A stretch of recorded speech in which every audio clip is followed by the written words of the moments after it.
दोस्तों नमस्कार, मैं हूं सुरेश और आपका मेरे यूट्यूब चैनल पर हार्दिक स्वागत है। आज मैं आपको एक ऐसी कहानी सुनाने जा रहा हूं जिसके बारे में आपने पहले सुना होगा, मुझे पता नहीं, लेकिन इस कहानी को सुनने के बाद में आपके जीवन में कुछ बदलाव होगा, कुछ चेंज होगा।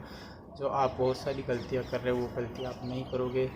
तो मैं कहानी शुरू करता हूँ। शुरू करने से पहले बताना चाहूँगा कि आप अगर मेरे चैनल पर नए हो तो चैनल को सब्सक्राइब कर लीजिएगा और नोटिफिकेशन पाने के लिए रेड बटन के पास में दिख रहे बेल आइकन को भी, घंटी के बटन को भी दबा लीजिए ताकि आने वाले हर वीडियो का नोटिफिकेशन आपकी स्क्रीन तक आ सके। एक बार एक समय की बात है, एक राजा था जो यात्रा पर जा रहा था। राजा को विदाई देने के लिए गांव के सारे लोग एकत्र हुए थे और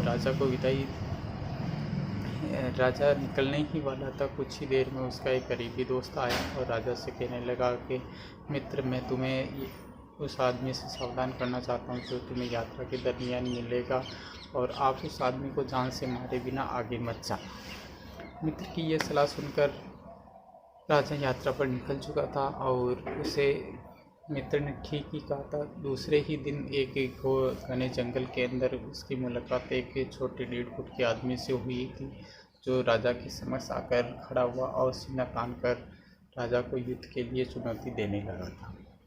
राजा और उस छोटे से आदमी के बीच में युद्ध हुआ था, लेकिन राजा को हराने में कोई ज़्यादा टाइम नहीं लगा था। मित्र की सलाह याद आई, लेकिन राजा ने उस आदमी को जान से मारे बिना ही आगे बढ़ गया, क्योंकि राजा ने उस दयाशील था, इसलिए उसने सोचा कि इस छोटे से आदमी को मारने से कौन सी महारत हासिल होगी, तो उसको जान से मारे बिना ही राजा आगे चला गया। कुछ ही हफ्ते बीते थे कि वो आदमी फिर राजा के समक्ष आके खड़ा हुआ था, लेकिन अब के उसकी लंबाई थोड़ी सी 1.5 फुट से बढ़ के वो 2 फीट का हो चुका था। फिर राजा को वही चुनौती दी और राजा और उस छोटे से आदमी के बीच में युद्ध हुआ था। इस बार भी राजा ने उसको जान से नहीं मारा था और निश्चित अंतराल के फिर 1 हफ्ता ही बीता था कि वो फिर राजा के समक्ष आकर के खड़ा हुआ, लेकिन इस बार उसकी लंबाई और भी बढ़ गई थी। अब वो उससे भी बड़ा हो गया था। इस बार भी राजा ने उसको जान से नहीं मारा और आगे बढ़ गया था। ऐसे निश्चित अंतराल पर वो आदमी बार बार राजा को मिलता रहा और मिलने के बाद एक समय ऐसा आया कि वो जब राजा के सामने खड़ा हुआ तो राजा से भी अधिक लंबा हो चुका था। इस बार राजा और उस आदमी के बीच में घमासान युद्ध हुआ, लेकिन इस बार राजा गंभीर रूप से घायल हो गया था।